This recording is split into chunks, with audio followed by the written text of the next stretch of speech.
রাজধানীর উত্তরায় মাই টিভির প্রতিষ্ঠাতা, চেয়ারম্যান ও ব্যবস্থাপনা পরিচালক বিশিষ্ট গণমাধ্যম ব্যক্তিত্ব নাসির উদ্দিন সাথীর গর্ভধারিণী মা মরহুমা ওমেদা বেগমের 18তম মৃত্যুবার্ষিকী উপলক্ষে এক মিলাদ ও দোয়া মাহফিলের আয়োজন করা হয়। উত্তরা প্রতিনিধি মাহমুদা আক্তার পুষণ ও শাহজালাল জুয়েলের আয়োজনে উক্ত অনুষ্ঠানটির আয়োজন করা হয়। শ্রদ্ধা ও ভালোবাসার মধ্য দিয়ে আয়োজিত এই অনুষ্ঠানে মরহুমার আত্মার মাগফিরাত কামনা করে কোরআন থেকে তেলাওয়াত, দোয়া ও মুনাজাত করা হয়।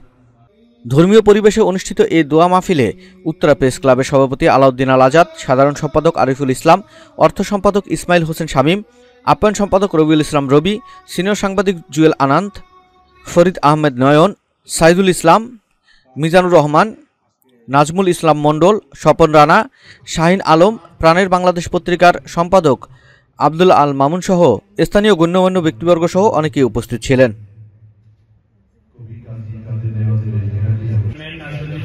মায়ের জন্য দোয়া করবেন, আমাদের নাসিরুদ্দিন সাথী স্যারের জন্য দোয়া করবেন, তার পুরো পরিবার তথা পুরো মাই টিভির জন্য চেয়ারম্যান নাসিরুদ্দিন সাথী ভাইয়ের হচ্ছে মহরমের মা সে বর্তমানে চেয়ারম্যান, আমাকে অত্যন্ত ভালোবাসতেন।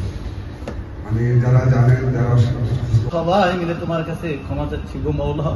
ও মাওলা, মেহেরবানি করে তার জীবনের সমস্ত গুনাহগুলিকে তুমি মাফ করে দাও।